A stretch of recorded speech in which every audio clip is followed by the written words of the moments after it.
Today is Friday, June 11, 2021. Coming up on Roland Martin Unfiltered, Attorney General Merrick Garland announced that the Justice Department will review new and current state voting laws for violations and publish new guidance on early voting, mail voting, and voting audits, including doubling the number of lawyers working in the Civil Rights Division. We'll break it down with Judith Brown-Dianis and Cliff Albright of Black Voters Matter. In Milwaukee, a federal judge has halted a loan forgiveness program for farmers of color in response to a lawsuit from white farmers saying they're discriminated against. Really? We'll talk with John Boyd, who runs National Black Farmers Association. The U.S. Senate has officially confirmed the nation's first Muslim American federal judge. Derek Chauvin's attorney is requesting a hearing to impeach the verdict, claiming potential juror misconduct. And the Department of Justice under Trump, they were investigating. They got the phone records of members of Congress and their family members. Democrats are pissed, demanding investigations and saying, Bill Barr, we got some questions for you. And in our Education Matters segment, we'll talk with former Education Secretary John King about critical race theory, also in his run for the governor of Maryland. It's time to bring the funk on Roland Martin Unfiltered. Let's go. He's got it. Whatever the miss, he's on it. Whatever it is, he's got the scoop, the fact, the find. And when it breaks, he's right on time and it's rolling. Best believe he's knowing. Putting it down from sports to news to politics. With entertainment just for kicks, he's rolling. It's on go, y'all. It's Roland Martin, yeah. Rolling with Roland now. He's funk, he's fresh, he's real, the best, you know he's Roland Martin now.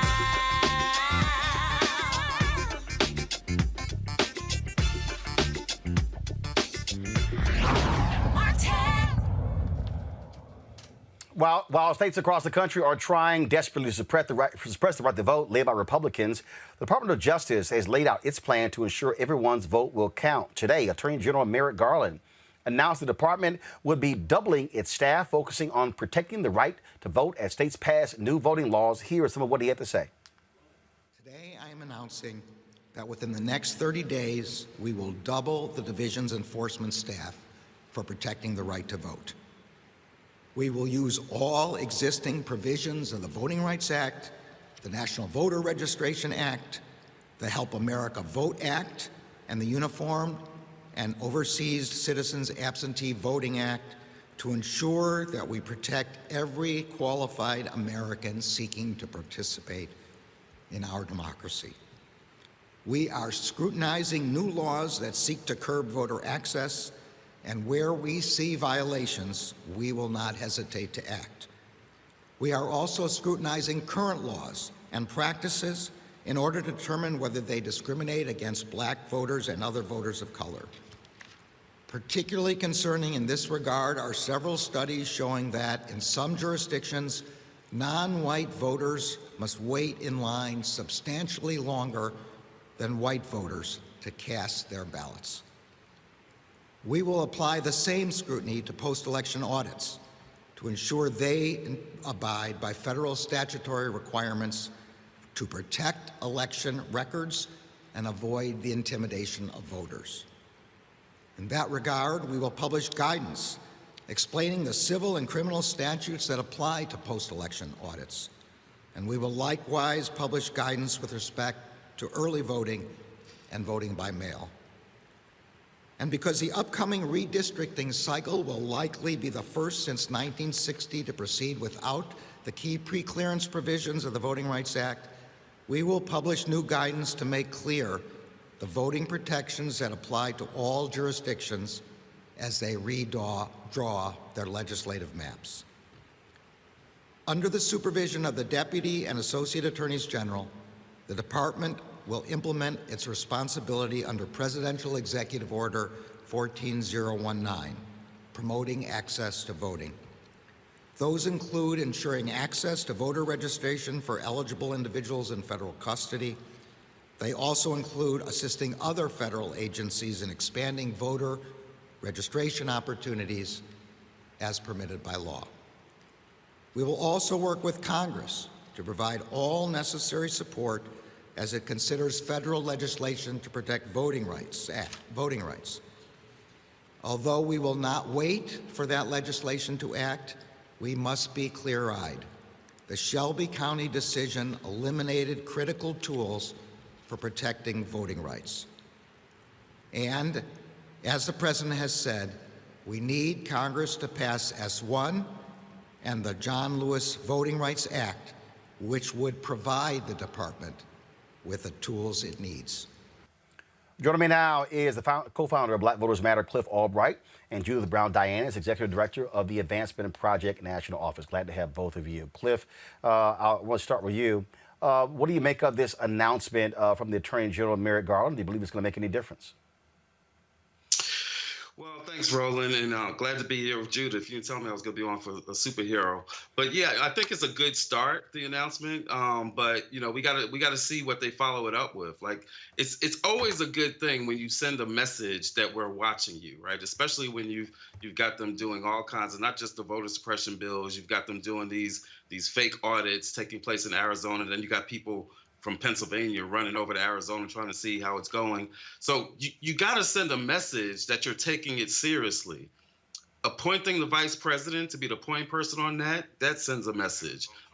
This announcement today sends a message, but at the end of the day, we got to see how they follow it up, right? We got to see if they're actually like joining in on lawsuits, right? That are already existing lawsuits. Are they doing amicus briefs? You know, are they not just saying we're going to be watching you, but how about you actually send some monitors out to Arizona or to Pennsylvania? How about you actually sit in some of these chambers and some of these state legislatures to send a message that we are watching you like a hawk? And then there's some other things that we need them to do at the executive level on top of what we need them to do at the legislative process, trying to push to get these bills passed. So it's a good step, and he had strong words. I'm glad that he put the department in the context of the history of being created to even defend the 14th and 15th Amendments, but we got to see if the words are matched with the actions. And to that particular point that Cliff was just talking about, Judith, this was a tweet from Mark Elias that he sent out earlier today. My team is currently suing to protect voting rights in 14 states. I would welcome the Justice Department in all of them. And he lists Arizona, Arkansas, Florida, Georgia, Iowa, Kansas, Louisiana, Michigan, Montana, New Hampshire, North Carolina, Pennsylvania, Texas, and Wisconsin. Yeah, I mean, it's, first of all, thanks, Roland, for having me. Second of all, hey, Cliff. Third, listen, it's good to have a civil rights division that's finally going to do some civil rights work. So that's number one. Because it has been missing. It has been a drought over there. I know there are a lot of lawyers over there who are good lawyers, who are line attorneys, who have been waiting for this administration to come. I'm really excited by the fact that we have Kristen Clark there as the Assistant Attorney General and Vanita Gupta as the deputy. So I know that there's a team in place, and Pam Garland, who's a longtime voting rights expert, is over there also. So they have the team. Doubling the team is important, and yes, being in these lawsuits. So we have, at Advancement Project, we're in Georgia. We have a lawsuit in Georgia and in Florida. And yes, we too would want to see the Department of Justice in the cases, because it means something when the federal government shows up. It is important for courts to see the federal government showing up. They actually have a better chance of getting some consent decrees, which are court orders that go into a longer period of time, than we do as individual plaintiffs' lawyers. And so this is important. And I think, to Cliff's point, like, you know, now we want to see what's next. And so I just feel like there's a team in place to make this happen. The other thing, Roland, that we do have to be mindful is the point that the Attorney General made, that this is going to be our first redistricting cycle without Section 5 of the Voting Rights Act that would have required those redistricting plans to be approved by the Department of Justice or a court before they were implemented. And so this is an all hands on deck moment, because voter suppression is hot and heavy. And I'm glad that we finally have a Department of Justice that's going to join with us. The thing here, Cliff, when we talk about you know what is going on here when it comes to voting rights, I mean, this is a legacy, a stain of the legacy of Chief Justice John Roberts. He was the one with the critical vote who actually said the stupid thing, oh, well, see how things have worked. There's really no need for this.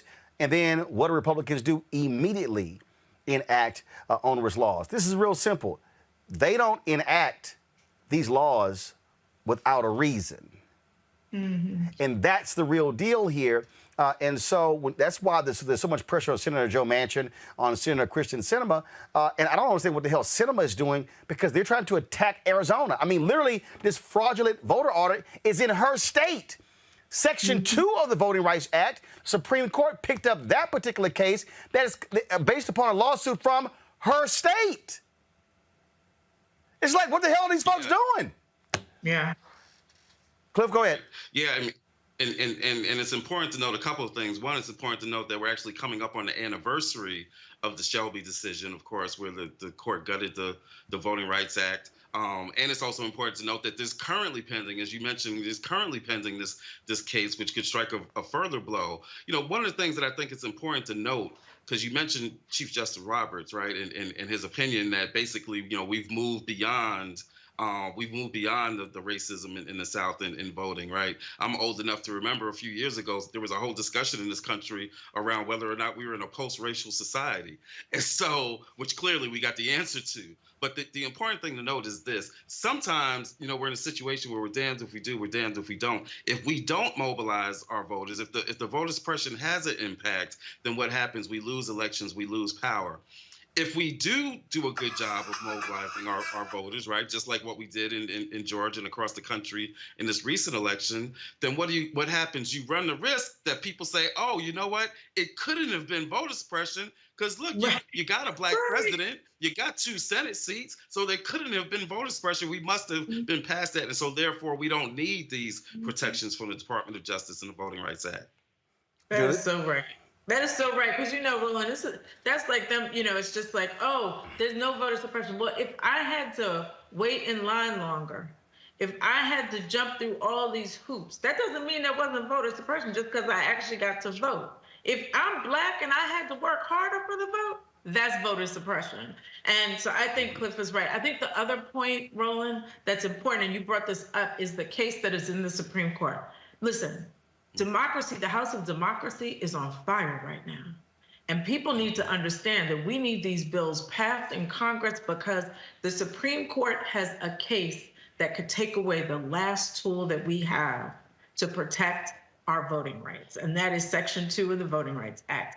And the person who is in charge, Chief Justice Roberts, when he was at the Department of Justice in the Reagan administration, you know, had opposed the idea of having Section 2 be a tool that we could use by showing the impact on black voters. And so they might take that away. And if they take that away, we will have very little bit of, you know, little ammunition to actually save our voting rights and protect our voting rights. So people have to turn out and get on the bus with Cliff and Latasha. People have to, you know, call their senators, even if it's a Republican senator, and get these bills passed because, like I said, the House of Democracy is on fire right now. And this is the thing that that I keep saying, and it's very interesting, Cliff. I have all of these crazy-ass folks who love to sit here and post on my social media and do these little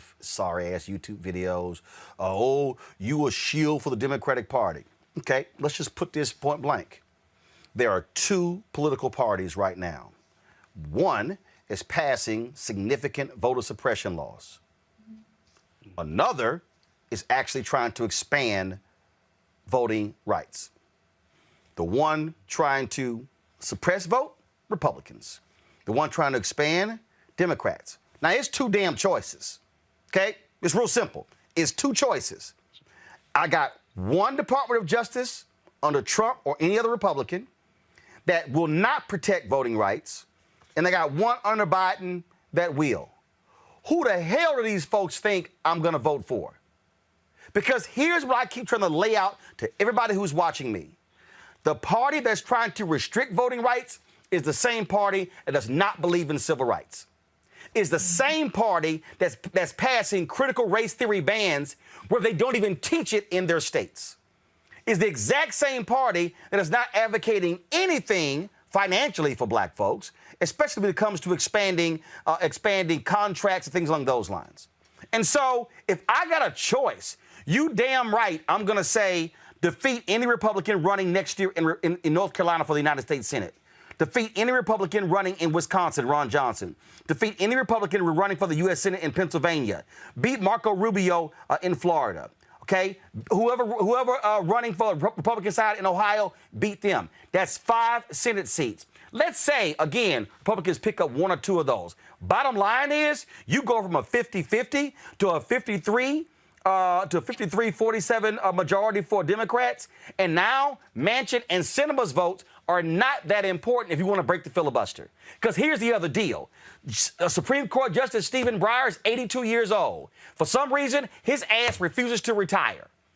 And so, do these folks want a chance, the potential of Republicans controlling the Senate? And Mitch McConnell, listen to me clearly, y'all, that man will refuse to hold a Supreme Court hearing for 3 damn years if need be.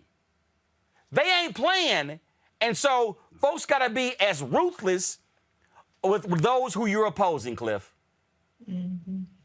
That's right, and that's part of the message that we're delivering. As Judith mentioned, we're launching the Freedom Ride on June 18th, and officially launching on June 19th. But we're going all the way from the South, all the way from New Orleans and Jackson, and taking it up to D.C. And part of the message that we're delivering is that we've got to be willing to use every tool that we have at our disposal to put the pressure on both the people that are actively trying to suppress our votes, right? Because we're not trying to give them a pass, certainly, right? They're the ones actively doing it. But we also got to put the pressure on within those folks that are supposed to be like friendly and on our side, right? We're putting the pressure on. That's why we're going to West Virginia, to put the pressure on Manchin. But in every state that we go to, we're delivering this message that we need to call out those folks that are doing this pressing, and we also have to call out those folks that are not going far enough to protect our right to vote. And so this is a equal call out, or maybe they're not so equal because the accountability isn't or the culpability isn't quite equal. But we're calling folks on both sides. Even though we're clear about who it is that's doing the suppressing, we need the folks that folks in Georgia risk their lives to give power in the Senate. We need them to use that power that we gave them. That's part of what we're going to be doing on this Freedom Ride that's going to be landing in D.C. on June 26th. And what I'm saying, Judith, I'm not saying not press them. I'm not saying don't go after them. What I am saying is that after we vote, then the pressure is going to stay on these folks to do what's right. But people have to understand the quandary that we are in, it's 50-50. And even for my contempt for Manchin or Sinema on this very issue, here is the reality, and we have seen this, okay? If Manchin or Sinema decides to say the hell with the Democratic Party and become Republicans, tomorrow Mitch McConnell is the majority leader. That's right. Mitch McConnell controls the agenda. And for everybody who doesn't understand history, 1984, 1988, Reverend Jesse Jackson runs for president. That's how Richard Shelby got elected as the senator from Alabama on the strength of black voters that Reverend Jackson put in. What happened later? Shelby switched from the Democratic Party to the Republican Party, and he has been a Republican senator now for more than 20 years. Now, no one can control that actually happening, but people need to understand that as long as it's 50-50, that's a problem. Democrats got to pick up 3, 4, 5 of those seats next year, and that's what black voters in Wisconsin are going to matter. In Pittsburgh and Philadelphia are going to matter for that Pennsylvania seat. Black rural voters in all over North Carolina. Sherry Beasley, who ran for Supreme Court Justice last year, she only lost by 400 votes. There's a couple of other black people who are running in the primary. Bottom line is there could be pickup. There could be black senators next year. But we got to sit here and use our power. And black folks in South Carolina, you got to decide if Senator Tim Scott is truly on our side or not, because he's up for re-election too. Right. Just because you black don't mean you can, right? So all kinfolk ain't kinfolk. So yeah, I mean, listen, this is really a civics lesson for us, right? The civics lesson is for black folks to understand that you don't just turn out in a presidential election year. That this is a year in and year out work that we have to do, that democracy is day in and day out, and that even after you vote, then you got to press on people to do the right thing, right? Even those who we voted for, we have to keep them honest. And so I think you're right. This could all change in the blink of an eye. That he could change parties, that Manchin could change parties. It has, like you said, it's been done before. And if it is, we are in deep, as my dad used to say, deep doo-doo. But we have to make sure that our people turn out next year. It's 2022. People are not in the mindset of doing that. And remember that they've made it harder for us to vote next year. And they did that for a reason, because they want to make sure that we stay home. And so we can't do that in 2022. We got to turn out in record numbers, because the way that we beat them is that Black folks are used to having to work harder to get what everybody else already has. And so we are going to have to work harder to vote. But then when we do, and we turn out and we change the demographics of this country and we start winning, things are going to come a lot easier for us. But next year, don't sit home. You got to get out and vote. Absolutely. It's as simple as that. We surely appreciate that. User Brown Diana's Cliff Albright. Thank you so very much. Thank you, Roland. All right. Thank you. Stay on that wall. We certainly appreciate it. Thanks a lot. Folks, this is no joke. I keep telling people. Let's go to my panel. Let's go to D. Dawkins-Haler, former Georgia State Representative, Kelly Bethea, Communications Strategist, and Michael Imhotep, host, the African History Network. Look, you're there in Georgia, D, and look, we saw what happened in Georgia when Black people put a plan in place, did not ask for permission, didn't wait for folks, and they went out. There was a time there were 800,000 unregistered Black people in Georgia. That number has dropped significantly. They fought for automatic voter registration and other efforts. That's what they did in a red state, and the outcome was Joe Biden and Kamala Harris winning that state, and you saw the election of Raphael Warnock and John Ossoff to the United States Senate. Those things can happen again. It can happen in North Carolina, okay? Black folks made the difference when Obama ran in 2008. Obama wins the state by 14,100 votes. What do Republicans do? Immediately say, oh, no way in hell, and they impose onerous voter suppression laws. The facts are facts. When Black people, Latino people, young white voters, when college-educated white voters, when they are turning out, Republicans are immediately trying to suppress the vote. It's simple. This is not rocket science. The data is the data.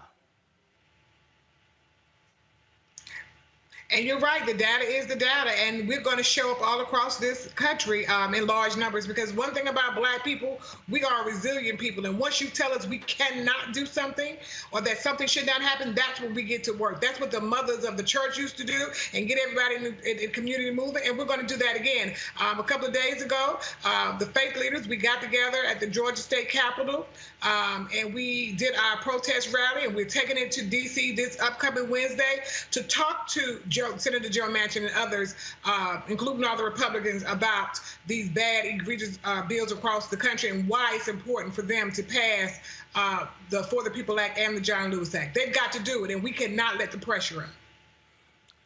It's all about pressure, Michael. It has to continue, and I really do crack up at these folks who say, "Ooh, you're a Democratic shield." Okay, so you please show me what policies you care about for Black people that are going to get passed by the Republican Party. I'll wait. They haven't been passed, and many of them, and all you have to do is go to, if you go to govtrack.us or go to congress.gov, you can read the bills. You can look at who supports the bills, okay? And overwhelmingly, now I'm neither the Democrat nor Republican, but I do research and I'm a historian. Overwhelmingly, the bills that are beneficial to African Americans, Republicans vote against. People talk about the George Floyd Justice and Policing Act. That passed the House of Representatives March 3rd, 2021 by a vote of 220 to 212. 212 Republicans voted no on the George Floyd Justice and Policing Act. The only people that voted for the bill were Democrats. You may have had one or two independents in the House that voted for it. So all you have to do is track these bills, look at who's supporting them. But very quickly, Roland, this is good news coming from the Department of Justice, but that's the result of voting. And people saw you could either have a Joe Biden Department of Justice or you can have a corrupt to the core Donald Trump Department of Justice. We saw just what came out yesterday about William Barr. I know you're going to talk about this. The investigation from the spying on the members of Congress, Democrats in Congress. So you mentioned 2012, Barack Obama reelected. Right after that, 2013, Shelby County versus Holder, U.S. Supreme Court case, okay, which weakens the 1964 Voting Rights Act. Within 24 hours of that U.S. Supreme Court verdict, Republican-dominated states start passing new voter restriction bills, okay? And we see this taking place today with the voter restriction bills, but the voter restriction bills pushed by Republicans in these state legislatures is connected to these state legislatures banning critical race theory. It just happened in Florida yesterday, okay? And this is reminiscent, brother, of the Mississippi State Convention of 1890 that passed the Mississippi Constitution and instituted in the 1890 Mississippi Constitution poll taxes and literacy tests. So we have to understand this history and fight against this. We can't let this repeat itself again. And the thing is hilarious. I got this person that's too funny. Go about Ragnar Runner on YouTube says, we got to teach black people how to get voter IDs. Well, actually, we do, Kelly. We have done that. But the point I'm trying to get people to understand is these voter suppression bills are not about voter ID. That's actually the talking point the Republicans always go right to. Well, what's wrong with ID? No, this is not about ID. When you go from 150 drop boxes, mail drop boxes, to less than 30 for no reason at all, when they go, no, we're going to put the drop boxes now on the inside, not the outside, and the inside is only open between 9 and 5, that's how they're doing this, because they are specifically targeting places that have had maximum turnout. So this whole discussion about voter suppression is so much deeper than just a simple voter ID. You're absolutely right. I never thought it was about a voter ID in the first place, because it's not. At the root of all of these policies that are popping up and have been popping up, whiteness is at the center of it all. And it's on both parties' ends. You know, like, Democrats think about whiteness, Republicans think about whiteness. The only difference is Republicans are thinking about whiteness as a power tool that is being depleted by the day, because whiteness is dying by the day. And the fact of the matter is, they know that power lies in the vote. They realize that they're losing power, and they're banking on us. They're banking on Democrats. They're banking on Black people. They're banking on other people of color to not pay attention, to not care anymore. Because let's face it, 2020, 2016 and 2020, both of those elections, that was a lot of voter fatigue on our end. That was a lot of trauma, frankly, on our end as voters. And they are banking on the fact that we don't want to go through that again. But the problem with that is whether we want to do it or not is irrelevant.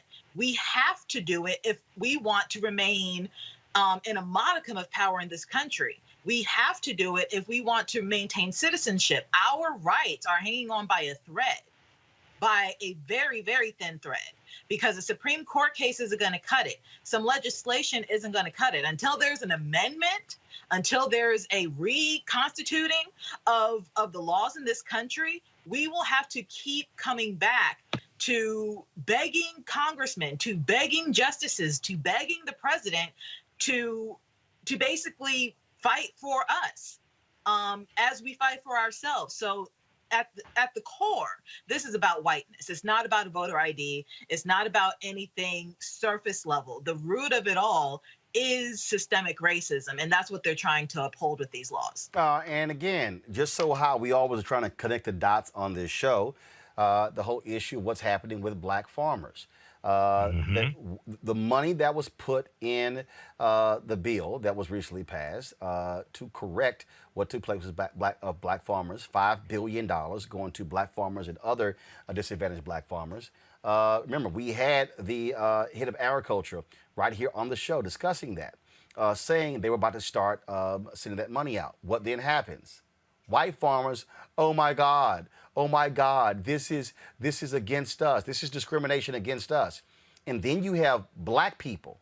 Yes, then you have black people like Senator Tim Scott, who goes on Face the Nation and is saying the exact same thing these white farmers are saying. Oh, this is reverse racism. Okay, but I don't recall Senator Tim Scott saying a damn thing about black farmers and the little money they got out of the $25 billion that's sent out, where the white farmers got all of that money. Okay, and this is a loan forgiveness program. Our farmers of color. U.S. District Judge William Griesbach out of Wisconsin has temporarily suspended the program due to the lawsuit alleging it discriminates against white farmers. Now, it will pay up to 120% of direct or guaranteed farm loan balances for Black, American Indian, Hispanic, Asian American, or Pacific Islander farmers as part of the COVID-19 pandemic relief plan. Again, for all of y'all people out there who said ain't nothing happened with black people, no, this is not a black-specific program, but guess what? If you look at those numbers, you're likely going to have black farmers who are going to get more of the $5 billion than all the other groups out there, okay? So just for y'all folks who keep saying there's nothing that's been done for black people. Joining us right now is John Boyd, founder and president of the National Black Farmers Association. John, glad to have you back on the show. We've talked about this here. This is no shock that they went to a federal judge in Wisconsin, where a lot of these white folks are, to get them to rule. And while I'm talking about connecting the dots, whoever you vote for, the president gets to nominate federal judges. The Senate gets to confirm federal judges. And so those 100 federal judges Mitch McConnell held up under Obama that Trump was able to appoint, that's what you're dealing with here. And so there's a direct correlation to public policy passed by policymakers that impact black people that federal judges can either affirm or deny. That's correct. And well, you know, it's a national disgrace that here we for 30 years, and the last time I was on your show, I was urging Secretary Vilsack to get the payments out to the farmers as quickly as possible. And if he had got the monies to us, we wouldn't be caught in this trick bag here, so to speak. But here you have white farmers who have filed in, so far, 6 different federal courthouses around the country, Texas and Wisconsin and all of these other states around the country. And we'll probably wind up in the Supreme Court, you know, trying to put all these cases together. The National Black Farmers Association has already filed an amicus brief, you know, opposing all of this, you know, rhetoric. And here you have, just like you described, Roland, one of these Republican judges who says it's going to be some sort of harm to white folks if you pay black people. Anytime in this country you put money, black people in the same sentence in the federal government, everybody goes crazy. This was only a small tad bit of what we had in the whole Booker bill. So we broke that off thinking we could, you know, get it through without a whole lot of pushback. And so far we've had banks that came out against us. We talked about that the last time. And now you have all of these lawsuits around the country from primarily, you know, white farmers who don't want to see black and other farmers of color get a dime in this country. And you know, when did we say enough is enough? And I was listening to you on your commentary. You've done a great job of Black America Wake Up and look at this. You know, here you have a targeted group of people who've been discriminated against by the federal government. We lost millions of acres of land. It's been documented, and we didn't get injunctive relief in either of the 2 lawsuits. Injunctive relief being land and inventory and or debt relief that we've been asking Congress for. This is not a new program for white farmers that excludes white farmers. White farmers have been getting the debt relief the whole time. And Roland, since 1995, they've got $500 billion with a T told out to white farmers, 99% to white farmers. Under the Trump administration alone, $30 billion that went out to white farmers. So how many times they want to collect and how many times they want to get all of the money all of the time? Yeah, you know? they want. It was $1. They mad. You got a penny. Oh no, they want that penny too. But I also need you to respond, John, to these ignorant black people who I see commenting who go, well, this is just a small pittance. This really is nothing.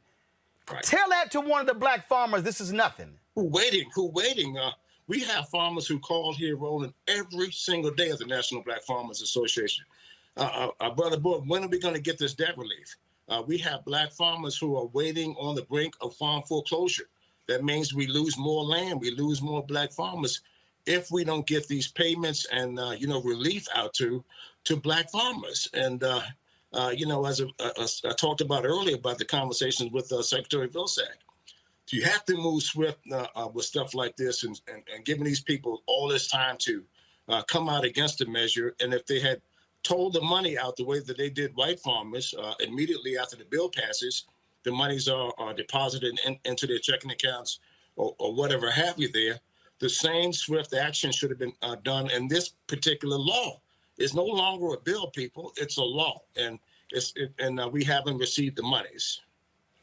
And the thing is, when I hear these nutcases go, well, the black farmers need reparations. Well, okay, please explain to me when that's going to pass. Hell, a study can't even get passed. The reality is this got passed. This got passed. It got passed, Roland. And you know how long I was talking to you about debt relief, Roland, on your television show 10, 12 years ago. And this has been going on for 30 years. And it just passed, people. So all of these years of struggle, we get it. And now we have, like you say, black people who are lost, are lost, bald, and high weeds that don't understand history. And for people who don't understand history, we take this a quick second and tell them slavery was wrong and held on American soil.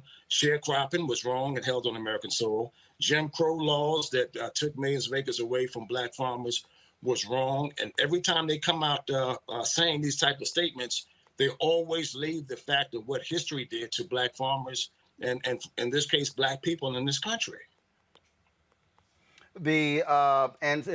So here's what these white farmers are banking on. So everybody needs to understand. What they're now banking on is federal judge puts a stop to it. It gets appealed. It now goes to the next level. These white farmers want this to go all the way to the Supreme Court. So a 6-3 conservative Supreme Court, okay, which is anchored by that clueless Clarence Thomas, that they will declare this to be unconstitutional. So black farmers aren't able to get this money. That's what these white farmers are trying to do. Well, that's what they're doing right now because they're delaying the payments to black farmers. And right now, Roland, probably as we speak, we're probably looking at a 2-year court battle, to say the least, because I'm going to fight them all the way to the Supreme Court. And, we have to win the public support here. We need the support, especially in this case of Black America, to wake up and start talking about this travesty. Here we have a law in place and we have white farmers and, like you said, some naive brothers out there on the wrong side of the issue who are saying they don't want us to receive the money, that it's going to harm them if we compensate black farmers and Hispanic farmers and Native American farmers, all of the people who have been harmed, by this government. Something is terribly wrong with that picture. It is. And so, look, we've been right there with you and National Black Farmers. A whole lot of people out here running their mouths who have not been talking about this issue. Unfortunately, it's a lot of mainstream networks who have not been calling you, having you on a regular basis. And that's exactly, and they really do because, here, this is a big issue here. You got land and money in the same sentence, and for black people, that's a whole lot. And we have to get on top of this, and we have to stop the land loss. And the only way to do that is to get money in the hands of needy black farmers and other farmers of color in this country. Well, and what people also don't realize is that you're seeing a renewed focus also among younger African Americans who are now looking at farming. As a sister I know, Rachel Ponder, she's an activist out of Georgia, and she's actually going through classes now to become a black farmer. And so you're seeing African Americans who are creating urban farms, who are creating this to deal with food deserts. And so people need to understand that there are black people in rural America who this impacts. We're talking about Virginia, Georgia, South Carolina, North Carolina, Alabama, Tennessee, Texas, Florida. But it's also these things impact what's happening in inner cities where African Americans are trying to become more self-reliant, even with urban farms.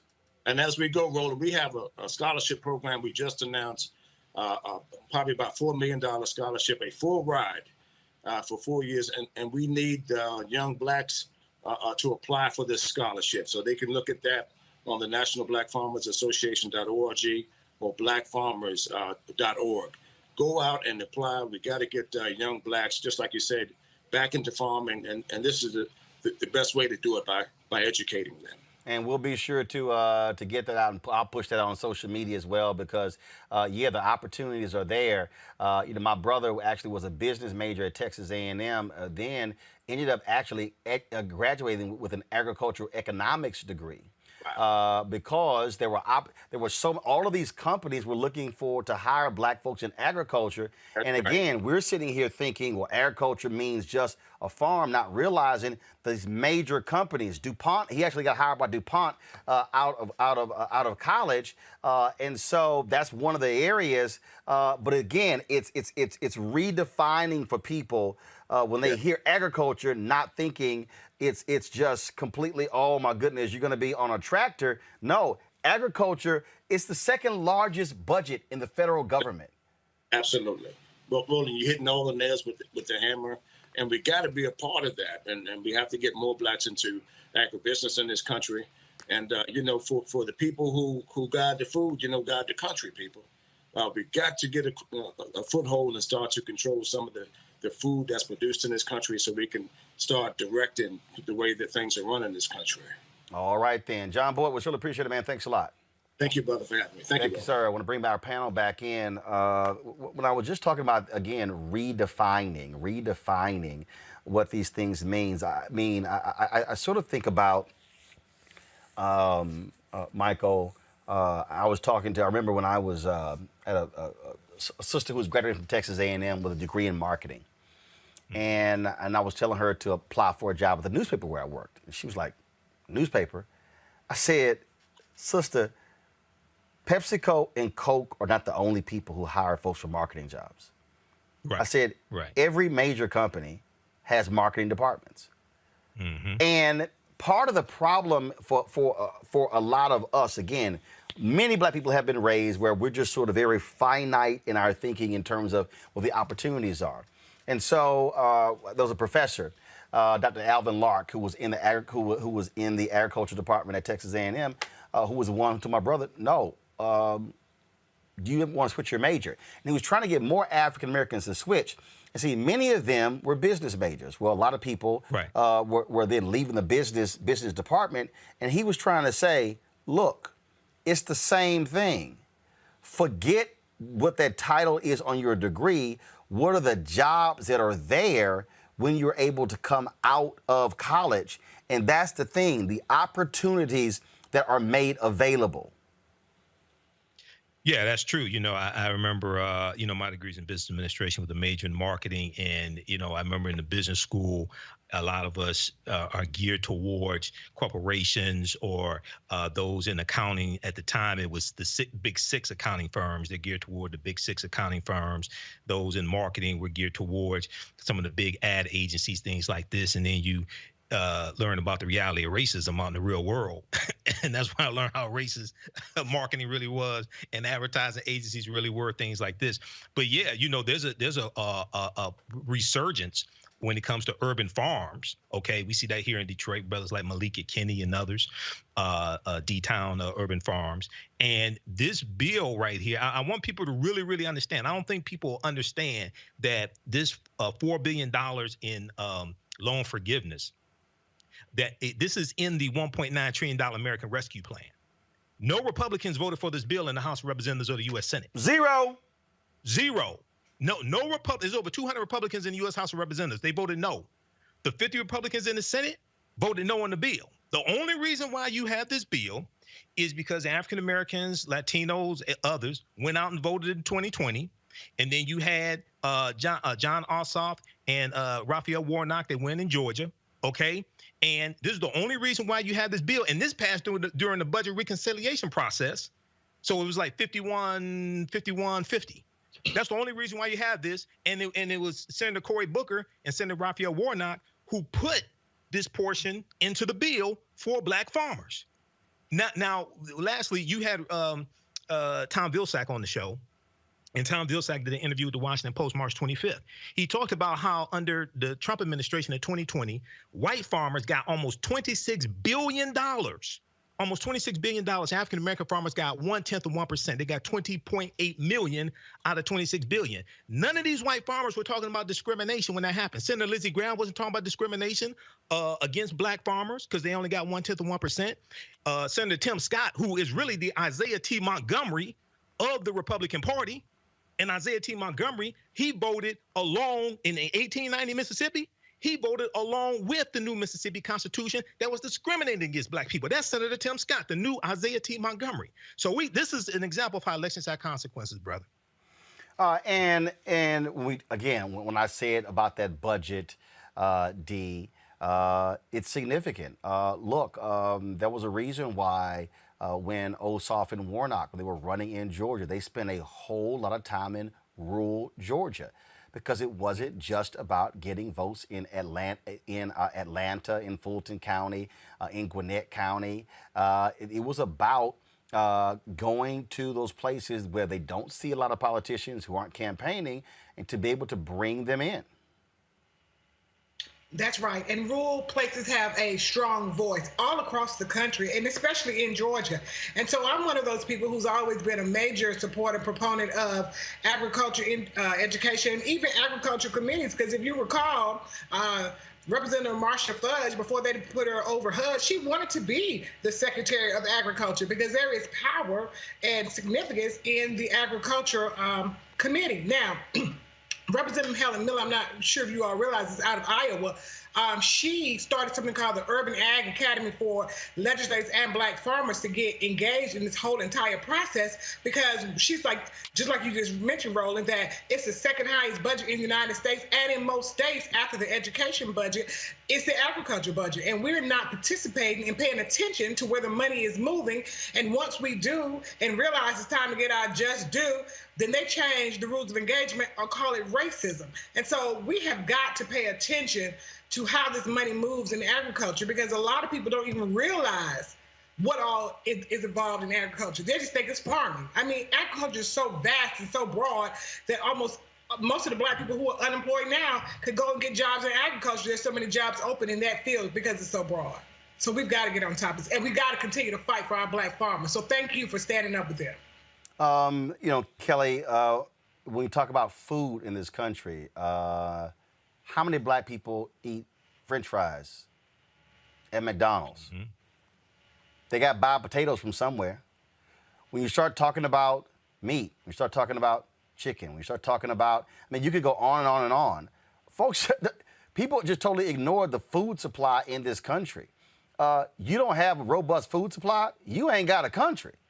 And so that's why, and the thing that people also don't realize is, we talked about the USDA.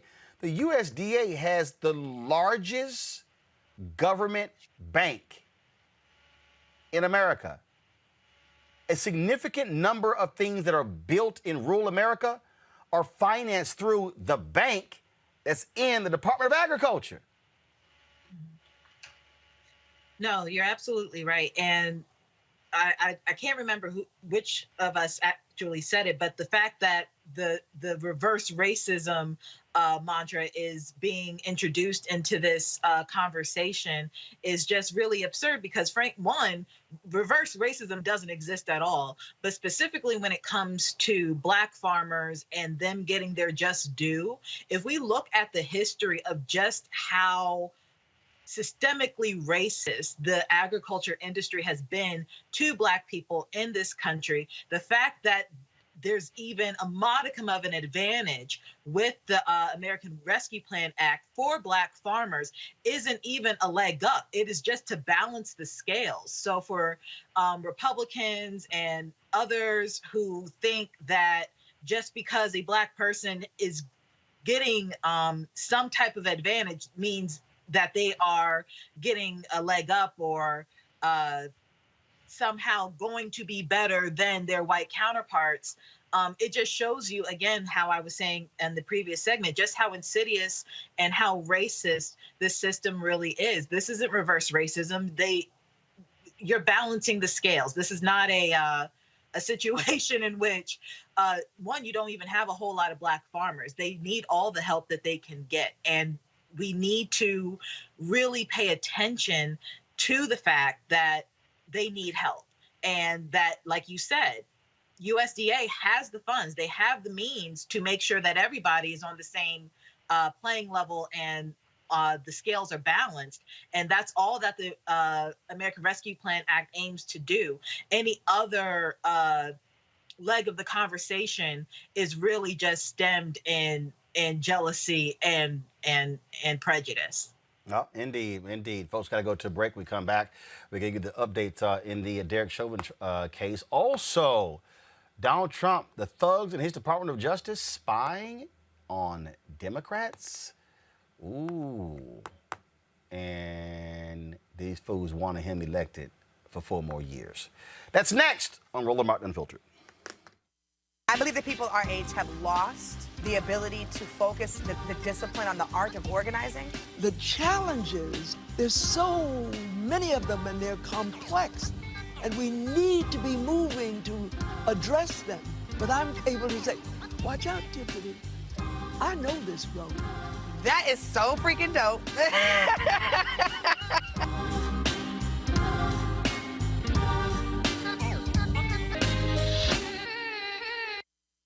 I want to know why what happened in Myanmar can't happen here. No reason. I mean, it should happen here. No reason. Right? That's right. America has crossed a line.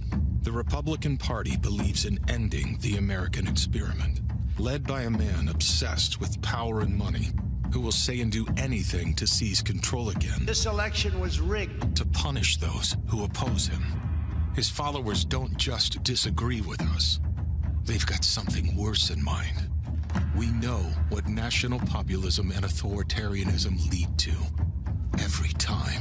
That's what this is all about. That's why we will never compromise with this evil. We will never step back from the line because we believe in America. Are you in this fight? Or have they already won? Racial injustice is a scourge on this nation, and the Black community has felt it for generations. We have an obligation to do something about it. Whether it's canceling student debt, increasing the minimum wage, or investing in Black-owned businesses, the Black community deserves so much better. I'm Nina Turner, and I'm running for Congress to do something about it. George Floyd's death hopefully put another nail in the coffin of racism. You talk about awakening America. It led to a historic summer of protest. I hope our younger generation don't ever forget that nonviolence is soul force. Priceless.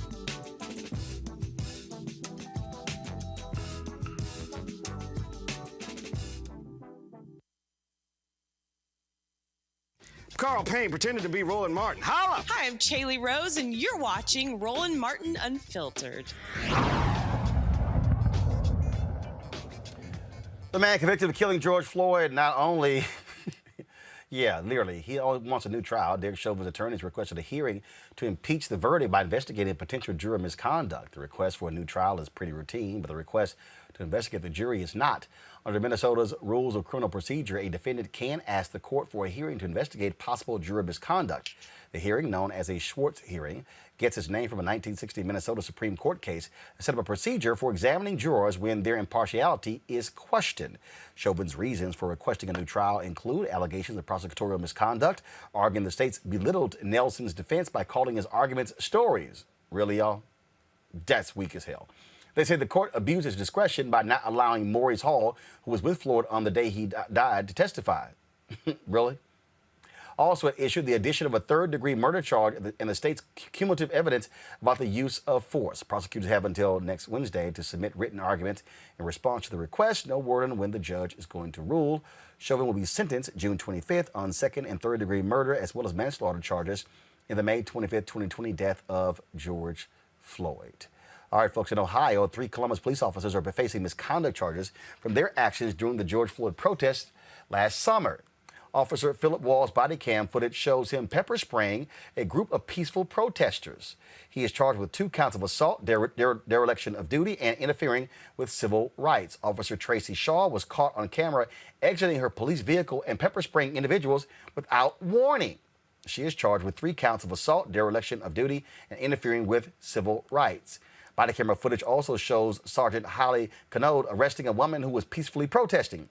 Canode claims he arrested the woman for allegedly jerking another officer to the ground. Canode is charged with 1 count of falsification and 1 count of dereliction of duty. All 3 officers are on administrative duty. See, this right here, Kelly, is why I keep saying you have to force every law enforcement officer to have a body camera. They must be turned on at all times. This is necessary so we know exactly what they're doing at all times. Their own body camera footage may send them to jail. And again, I've said this on your show, when it comes to police work, it is baffling to me how little accountability these officers have, but for a body cam. The entire system should be structured in a way that police officers, with as much power and prestige and reputation they have in the community, with all of that, they should be held the most accountable. They should be above reproach when it comes to standards and the like. And the bar is just so low when it comes to stuff like this, when it comes to interactions with the public and specifically Black people, that if it weren't for the body camera, like we've seen in the past, and even up to today, they get away with it. And it's just absolutely absurd to me that there's not enough accountability. But it needs to change. It absolutely needs to change. And I know we have, sects of people who, want to say defund the police or abolish the police. I don't necessarily ascribe to that notion. And even police reform is a little too weak of a notion as to what actually needs to happen when it comes to policing. We need to restructure the entire system. This isn't, abolishing, it's not defunding per se, but the structure of policing in this country is inherently racist. The structure of policing in this country is not up to par with how our country is progressing as a people, as we, try to leave our racist history behind. It needs to be restructured from the inside out in order for it to function in a newer America. But you're absolutely right. Body cams are definitely a great start, but it's certainly not enough. The thing that's a trip here is this is why these cops keep fighting the body cams. And again, it's telling on themselves. First of all, it's meant to protect. It's meant to protect the public and to protect the public lying on an officer. But this is why they hate it. And what this body cam footage shows is precisely their fundamental problem. They think they can get out of the car and do what the hell they want to do, and then there's not going to be any recourse when the body camera footage shows their wrongdoing. Who was that question for? D? Oh. Absolutely. And as a matter of fact, I think police departments should be fined across this country if they don't have the body cams running. Because what would we have done without body cams and cell phone cameras in the last 5 years? I mean, it basically has always been our word against law enforcement. And they have been very egregious in their behavior towards us with profiling and racism and prejudices. And so I think that for me, all of my children have cameras in the car because on the window, because I don't trust law enforcement enough. And I hate that I'm even saying that, but I don't even trust them enough to police in the right way, and not even police, to protect in the right way. That's the right word, because it's always going to be our word against them. And so I think it should be mandatory that all police departments have it, because it's still not uniform across this country the way it should be, and that you're going to get fined if you don't. And if you're fined, falsified it, you're going straight to jail. Do not pass go. Do not click. You're going to jail. You only get one chance, and then your police department's going to get fined for you lying as well. That's my opinion. And at the end of the day, again, I'm not saying, Michael, and I keep saying this, it's not a be-all to end-all. It is not the solution to everything, but it is indeed a critical thing that's needed so we, the public, get to see everything that cop does. Absolutely. It's a critical tool, and every police department, there are approximately 18,500 police departments across the country. Every police department has to be outfitted with body cameras. And then also the other thing is the proper storage devices to store the videos as well, because they have to invest each year in the storage devices. And this is another reason why the George Floyd Justice and Policing Act has to get passed, has to get through the negotiations in the U.S. Senate. And this shows what happens when you have body cameras. We know it's not the end all be all, but it's a critical tool. So I'm glad you're showing this, but all this comes from policy. All this comes from laws. This is the result of voting as well. Yep, absolutely, because again, those who are in power, they actually control. But again, folks, we got to keep our focus on them. Like in this story. In Philadelphia, police officers under internal investigation for allegedly deleting a suspect's cell phone video during arrest. On March 23rd, Jacob Giddings was sitting in a vehicle at a gas station when police approached him. According to the suspect's attorney, Lennon Edwards, an officer asked him for identification but did not explain the request. Watch this. Step out the vehicle, man. They're coming. Stay out the vehicle, man. When they come out, get out. Why you gotta get out, man? I got you on camera. Go ahead and grab me again. You wasn't even moving. You pulled him over. Oh, you got me running back. You did that, right? Oh, hit me. You hit me. I ain't touch you. Get out the vehicle, man. Get out the vehicle, man. Are y'all serious? Take your man. You about to get sprayed.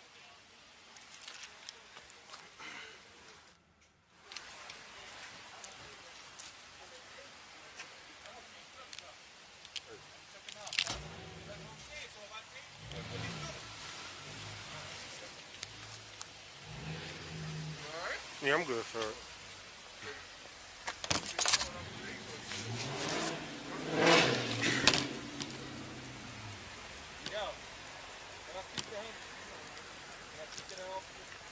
I think he's a little bit busy right now, sir. Tell him what you call him. Tell him to take you to the district. We gotta take you to the hospital. This is all that. We got some of that. All what? Everything that just transpired. That's what's going on. Did I touch you? Oh, did I put hands on you? No. What's this phone? This is phone. This is phone. Hold on. You is that my phone? I picked the phone up off the ground. Is my video still in there? I don't know. You don't know? I do not know. Is my video still in there? The cop says, I don't know. Philadelphia Police Commissioner Danielle Outlaw says the officer has been put on restrictive duty since April, pending the outcome of the internal investigation into the incident. No body camera footage, D. We're not seeing him delete that video. And then he can lie. Then he can say, I didn't delete the video. And I'm trying not to laugh because this is absolutely crazy. First of all, I would be fighting. I'm telling you right now, because why are you bothering people's property? And then the fact that you're sitting there and you took the time, he went through each one, delete, and then you're gonna put the plastic covering back on and then say, oh, I found it on the ground, because you're a liar. Again, I'm telling you, people need to be fined every single time they do it. Police officers, one infraction you find, the second one you're fired. Police departments need to be fined, and maybe that will stop some of this egregious behavior. And then sometimes, I'm not saying street justice is right, but this is absolutely ridiculous. You're snatching people out of the car and then deleting their information off their cell phone. This is crazy. Yep. This is exactly what we see. And this right here Michael, is why the body cameras matter. We get to see even though it was blacking out, so y'all, that blacking out, that wasn't us, that was the actual body camera. We got to see his actions. Just like the cop who planted the drugs on the brother, the probation officer. First of all, the only reason we saw that is because the father had a video in his garage. But we see their actions. You know, Roland, this is, to me, I'm not an attorney, but I think this is tampering with evidence. This is deleting evidence on someone's personal property. You know, I think, to me, that's grounds for termination right there. You're caught on your own body camera deleting evidence that the person who you stopped recorded of you. So, yeah, you know, once again, we can have a whole show, man, of, you know how they used to have America's Funniest Videos? You can have a whole show of police stops gone wrong, caught on camera, you know, something like that. But, yeah, this is why every police officer, 800,000 officers have to have body cameras, examples like this. And personally, I think this is tampering with evidence. That officer should probably be fired. I just sit here and laugh every single time when I see the officers who despise having to wear body cameras. And I remember when they actually had the cameras in Philadelphia, Kelly, I think, if I'm correct, I think they wanted extra pay to have to wear body cameras. They fought the expansion of body cameras in Philadelphia, I believe. Well, I don't know exactly what happened in Philadelphia, but the fact that that could possibly be the case is exactly what I mean when I talk about accountability. It's like they want to be treated like kings and gods without the accountability. Like, even in religion, our God is held accountable for his actions. Our religion is held accountable for its doctrine, but police officers don't want to be held accountable when it comes to the actions that they take against the people that they are supposed to be protecting and serving. And I see some of the comments on YouTube regarding, you know, there's a difference between abolish and defund and the like. But at the same time, while that may be true, depending on who you ask, they look at all of these definitions differently. And when I talk about restructuring, abolishing the police won't necessarily do that. Restructuring means that it literally everything has to change, because some people think that abolishing means just get rid of police altogether and not have an alternative. When people talk about defunding the police, they just mean taking money out of their budgets so that they can have less power but more accountability. That's not what I'm talking about either. I'm talking about an actual restructuring of how policing is done in this country, such that you have racial bias training, you learn critical race theory before you get on the job, you realize exactly what it means to be in a neighborhood that's not yours and how to govern yourself accordingly when you deal with the people in that neighborhood. How do you deal with the people in that neighborhood? How do you conduct yourself outside of your job such that you're not being a reflection that is poor against your department? That's what I mean by restructuring. And in order to do that, you really have to just, for a start, the body cams for sure. But at the root of it all is the fact that police departments are simply just not held accountable for their actions. And that's where we need to begin if we need to do anything, if we're going to do anything regarding police reform at all.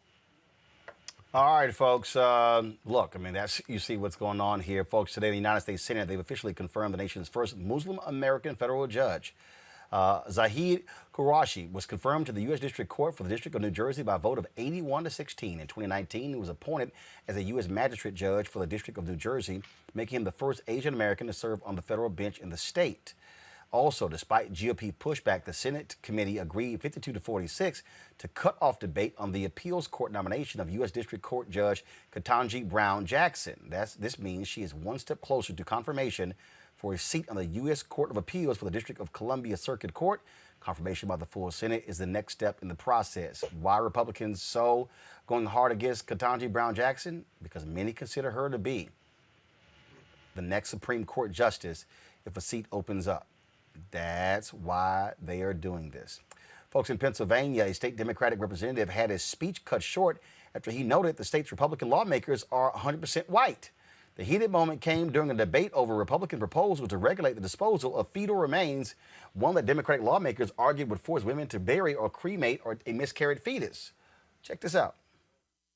At a time when we should be coming together and discussing how to pull Pennsylvania out of the grips of COVID-19 and invest in our future and invest in women who we know bore a disproportionate amount of the impact of COVID-19. And instead, we're here focusing on a distraction, debating a bill that will never become law. But this feels normal for far too many of us. This is just another act in a political theater that has plagued this chamber for far too long. We are a legislature that has met more to remove mask mandates, strip executive emergency powers, and overturn free and fair elections than we have to make strategic investments in Pennsylvania's women, children, and families. Lastly, Mr. Speaker, it is not lost on me, and I'm sure it's not lost on many of the members here today, that this legislation is just one more unnecessary overreach in a grossly, predictably misogynistic agenda. An agenda pursued by by a party that is 100% white in a chamber that is 70% male. Oh, your boos mean nothing. Speaker, that's enough.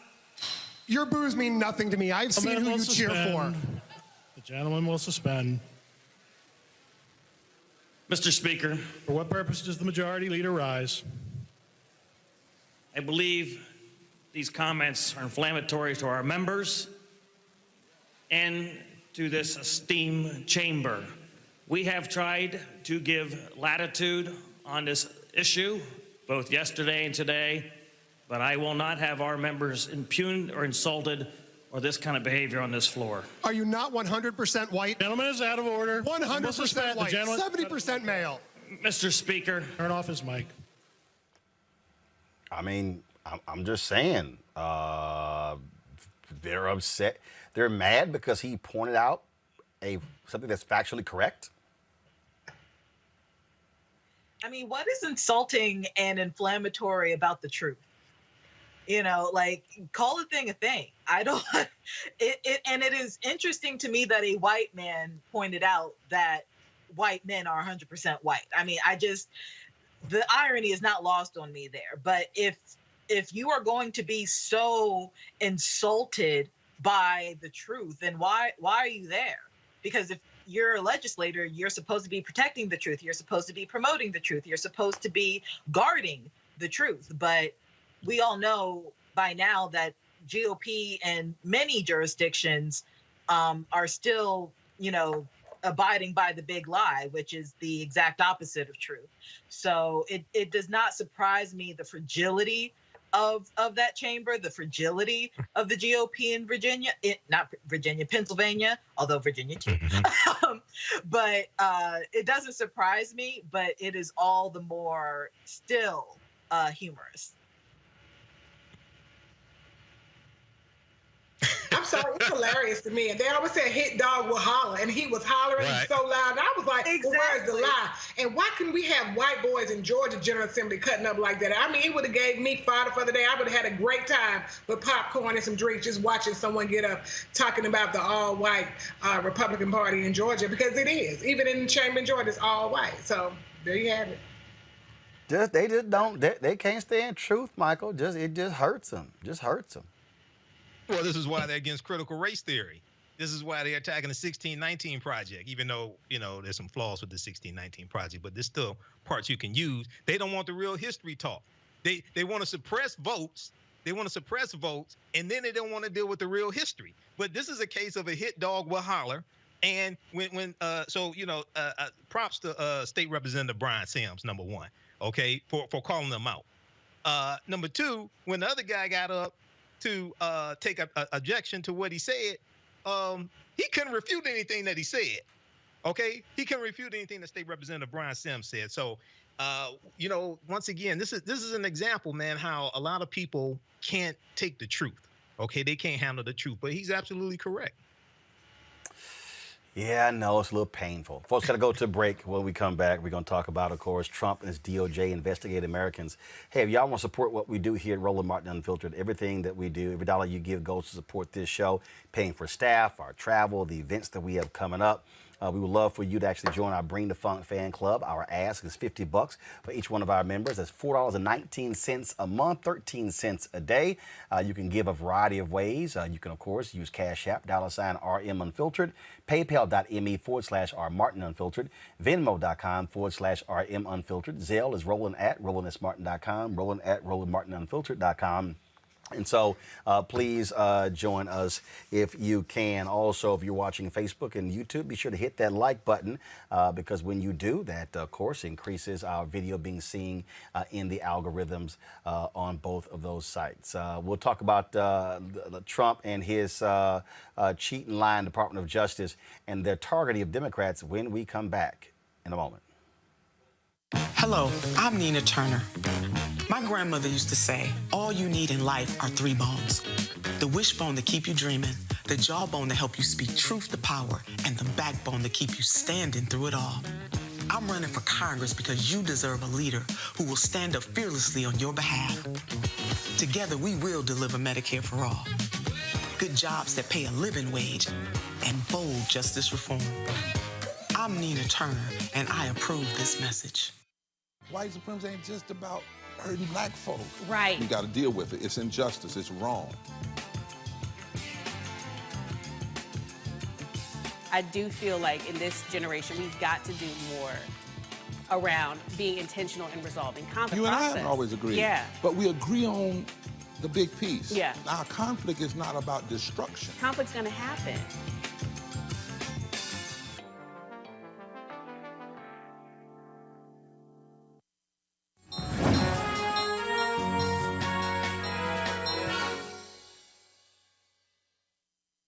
The work you do is important. A lot of people depend on you, and you deserve respect. Respect includes making a decent wage that reflects how hard you work for your community.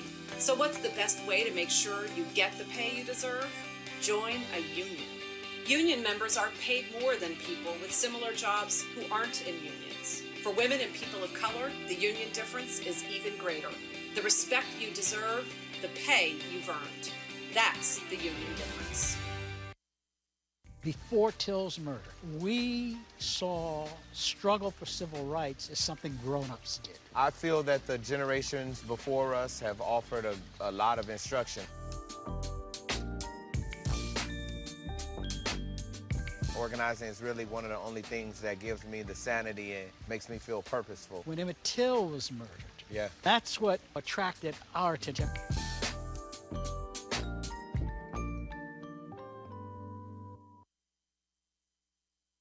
Hi, my name is LaToya Luckett. Yo, it's your man Dion Cole from Blackish, and you're watching Roland Martin Unfiltered. Stay woke.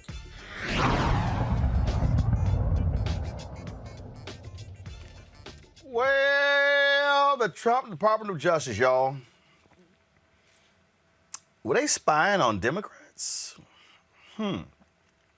Check this out. This is the New York Times. They actually broke this story. Now, the independent watchdog from the Department of Justice, the Inspector General, they are looking into inquiry where they seize the data of Democratic lawmakers. Now, you might remember, we had the story where the Trump Department of Justice seized also the records of various journalists. CNN was under a gag order. The folks at Apple were under a gag order, and the gag order was lifted last month. But what you'll see right here, Senate Democrats, they say they're going to launch an investigation as well. And so what they did was they didn't just seize the data of journalists. They also went after the data of 2 Democratic lawmakers, their aides, and at least one of their family members who was a minor. This was the actual story that posted from the New York Times. Hunting leaks, Trump officials focused on Democrats in Congress. And you go through the story here, it lays that out. This is quite an explosive story.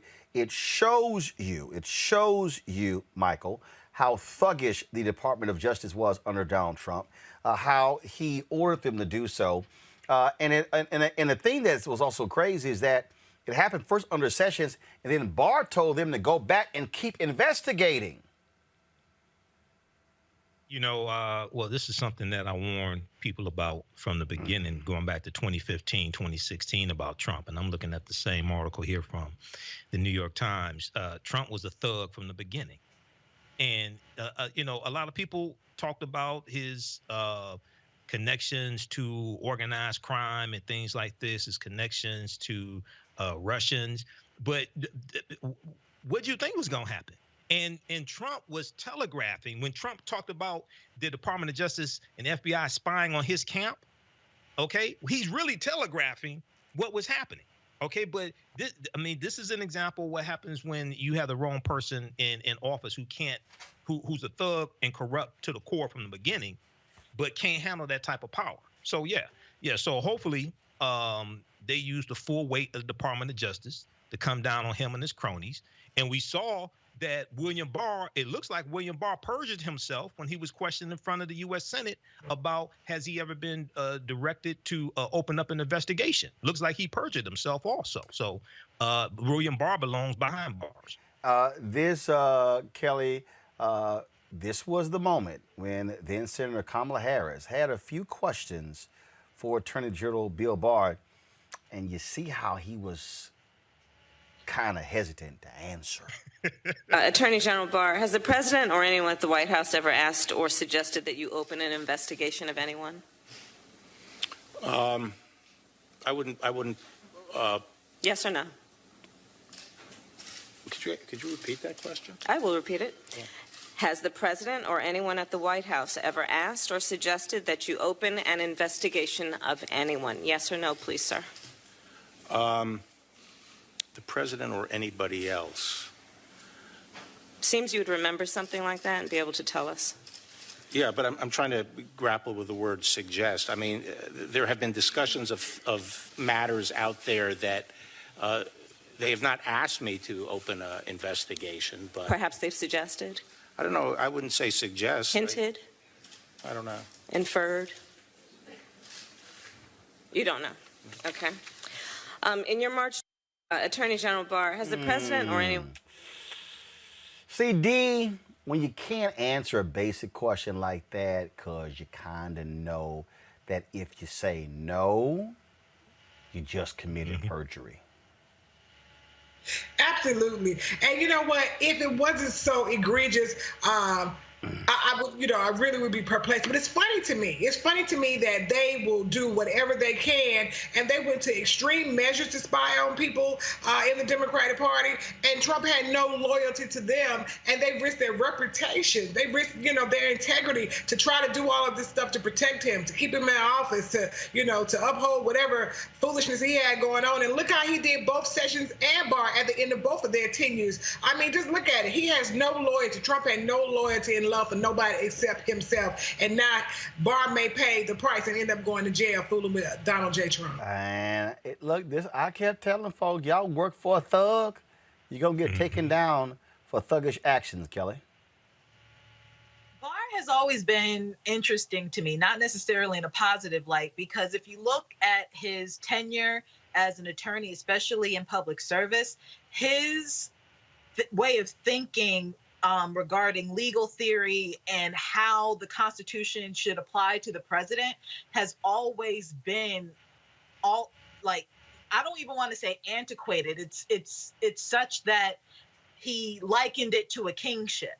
He always thought or implied that the president should have a lot more power and a lot more leeway within the government and within our justice system and within our constitutional powers to basically do whatever he wants. And because of Trump's ignorance and ego, Barr took advantage of that in the greatest sense, because look at what they were able to do under the Trump administration, and look at how Barr was bobbing and weaving Kamala Harris's questions so that he wouldn't necessarily perjure himself. There's still a possibility that he did perjure himself because he said that I don't know, but this looks like he actually did.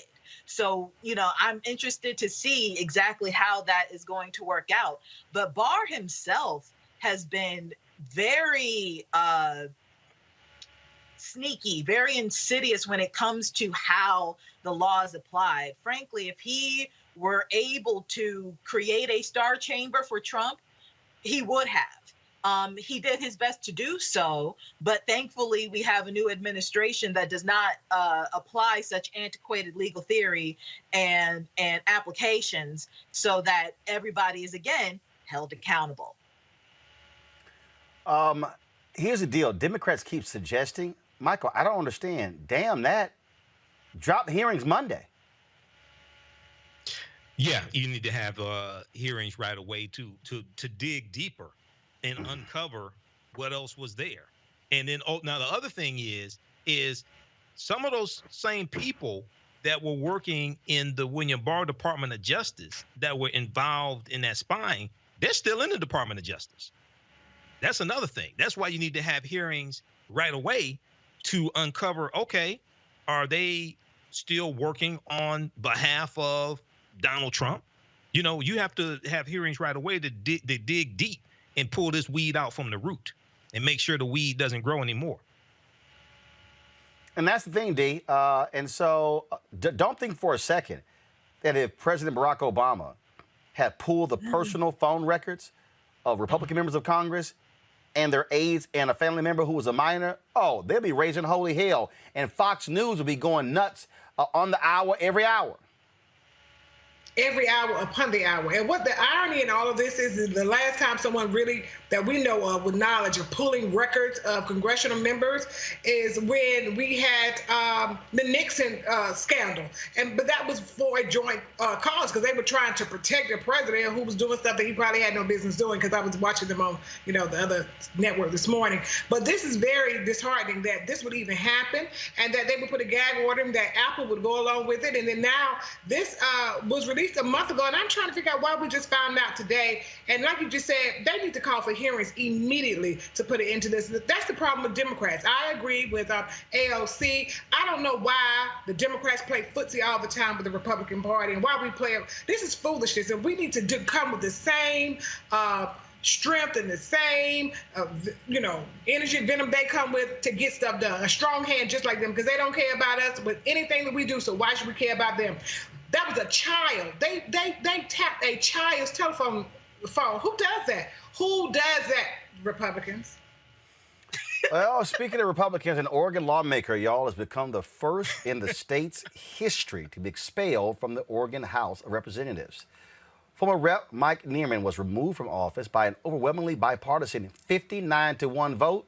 Oh, that one vote, that was him. He was removed because in December, he allowed armed and maskless protesters to enter the Capitol building. This security video shows Neerman exiting the building and pushing a door open just long enough for a group of conservative protesters to catch the door and enter the building.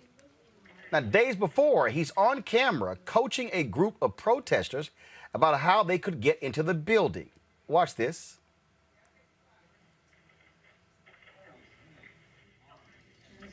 Affecting people coming in to meet with the... Yes, the Capitol's closed, and so you can't come to the Capitol. So the only real way we have is to come to the Capitol and show our faces, because we can't come into your office. That's it. And we can't always get replies. I had one of my PCPs sent a representative an email, asked some questions, and then when it came up, we got the same bill, yes, we know when the legislative meets. What if there's an emergency legislative meeting? Well, so she messaged me back the next day and said, hey, there's an emergency legislative meeting. What are you going to do? No, that was Monday or Tuesday. This is what?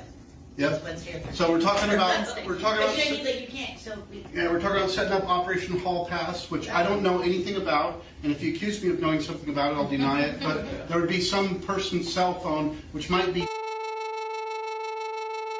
That was just random numbers that I spewed out. That's not anybody's actual cell phone. And if you say, I'm at the west entrance during the session and text to that number there, that somebody might exit that door while you're standing there. Y'all, that beat, the fool actually gave his cell phone number out. He outed himself. Yeah. And he tried to say, well, I was actually joking. No, he was literally telling them how they could come into the Capitol.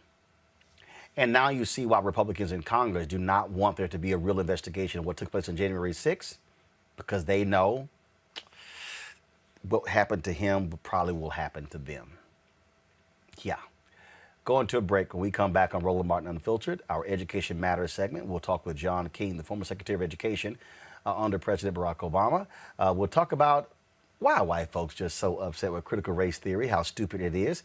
We'll also chat about his run for governor of Maryland. That is next on Roland Martin Unfiltered. When you study the music, you get Black history by default. And so no other craft could carry as many words as rap music. I try to intertwine that and make that create whatever I'm supposed to send out to the universe. A rapper, for the longest period of time has gone through phases. I love the word. I hate what it's become, and to this generation, the way they visualize it. Its narrative kind of like has gotten away and spun away from, I guess, the ascension of Black people.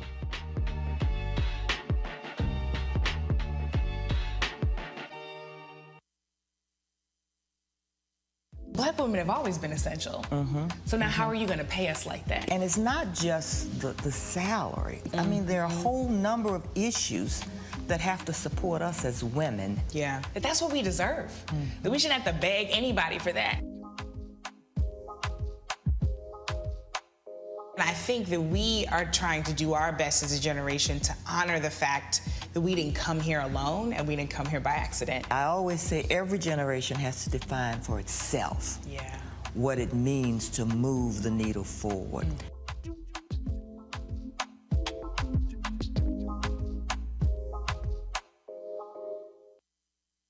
Black TV does matter, dang it.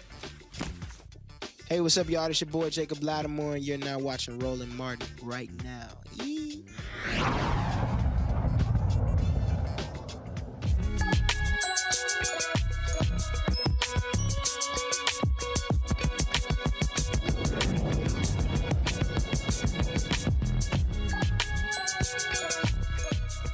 Lord have mercy. These white people in America are going crazy over critical race theory. It continues to be a controversial conversation throughout the country. A black mother in Florida spoke to the State Board of Education about her opposition to not teaching the truth. Watch this fool. My name is Keisha King. I'm a mom of two, one who's in the Duval County Public School System and one in private school thanks to school choice. I'm also a member of Moms for Liberty, representing thousands of parents. Just coming off of May 31st, marking the 100 years of the Tulsa riots, it is sad that we are even contemplating something like critical race theory, where children will be separated by their skin color and deemed permanently oppressors or oppressed in 2021. That is not teaching the truth, unless you believe that whites are better than blacks. I have personally heard teachers teaching CRT, and we have had an assembly shut down because Duval County Public School System consultant thought it would be a great idea to separate students by race. This is unacceptable. CRT is not racial sensitivity or simply teaching unfavorable American history. I can't play all the rest of that dumb stuff coming from her mouth. Now, folks, a group is proposing forcing teachers to wear body cameras to ensure teachers aren't teaching critical race theory in Nevada. So far, 4 states have banned critical race theory. Those states are Florida, Arkansas, Oklahoma, and Ohio. On the other hand, teachers in Idaho, there ain't no black people there, so hell, we know they need critical race theory. On the other hand, teachers in 22 Arkansas cities are planning a protest over the restriction of racism lessons. Also, educators across the country are signing a pledge to tell the truth. Tomorrow, Zen Education Project is hosting a national call for teachers to pledge to teach the truth through history about the roles that racism, sexism, heterosexism, and oppression play in today's society. More information on the national call can be found at zen.edproject.org/June 12th. Joining us right now is the former Secretary of Education, John King, who's also running for governor of Maryland. John, here's the thing that, again, just is amazing. Let's just cut to the chase. This is white conservative radio, television like Fox News, OAN, Newsmax, leading the charge against this. Critical race theory is a legal theory. It is not being taught in elementary schools, in junior high and high schools. No, what we're really seeing is we're seeing a pushback led by white people, including black people like that woman, on anything dealing with race because they actually don't want children taught the truth about America, where America wasn't all about apple pie and the Pilgrims and everything was hunky-dory and slavery was just sort of a thing that happened. I think you're exactly right. Look, this is about trying to make sure that we don't tell the whole story. I'm sitting in Silver Spring, Maryland, about 25 miles from where my great-grandfather was enslaved in Gaithersburg, Maryland. That's the whole story. We have 400 years of history of systemic racism. That's the whole story. We have Japanese American internment during World War II. That's the whole story. And these folks are trying to avoid telling the whole story because if you understand the whole story, then you're going to want change. You're going to want to move towards a more just society. And this is a very pernicious, dangerous effort. And what it's going to do is cause teachers to be scared when they're deciding what to teach the next day, what books to read, what historical documents to look at. They're going to be scared. They're going to be asking themselves, am I violating the law in some way? Is someone going to come knock on my door and come get me because I shared the truth with students? That is scary. That is anti-democratic and ultimately anti-American. And this is a response. You know, I'm working on this book that's coming out next year, John, and this is what I keep. The base of the book is called White Fear. And what we're dealing with is we're dealing with white Americans. And yeah, you have those folks who are black who fall for this ridiculous nonsense as well. But you have white people in this country who cannot handle there being an alternative perspective, which really is not alternative. It's alternative from the lie that has been taught. I mean, we see the changing of textbooks to, slaves were farmers, indentured servants. When we see what has happened with textbooks in Tennessee and Texas and other places, they want to redefine what's real because it's just a little too painful. Can we not just really speak truth about what happened? That's exactly right. Look, you were in Tulsa to mark 100 years since the race massacre there. Where they did not put it in the curriculum until 2019. This is right. So and if we don't confront it, if we don't acknowledge it, then we don't have to do anything about it. And you see this happening today with Republican members of Congress who are saying, let's pretend that January 6th didn't happen. Let's say they were just tourists happening through, right? And the way you're able to deceive people is by creating these patterns of lies. And that's really, we have to call this out. One of my worries here is that the far right is framing this debate with the term critical race theory to try to confuse what they're doing, which is covering up the ugly parts of our history, the truth of our history. But actually, John, actually, they're not. I'm trying to find it right here. Charlie Sykes, longtime conservative radio talk show host in Wisconsin, who finally got the light bulb going off with Donald Trump being in the White House. He actually wrote something on this, and that was a screenshot that he grabbed, that I'm looking for it, where this white conservative actually posted what the truth was. And I'm going to actually find it. I'm going to paraphrase. Essentially what he said was, we're using critical race theory to put everything under it. Mm-hmm. And so by doing that, we can now just say critical race theory. And it covers everything, and that's what we're seeing. And we're seeing these largely white folks showing up at school boards all over the country. Don't you dare tweet. The other day, Loudoun County had 121 people who signed up to speak here in Virginia, and they were like, don't you dare do this.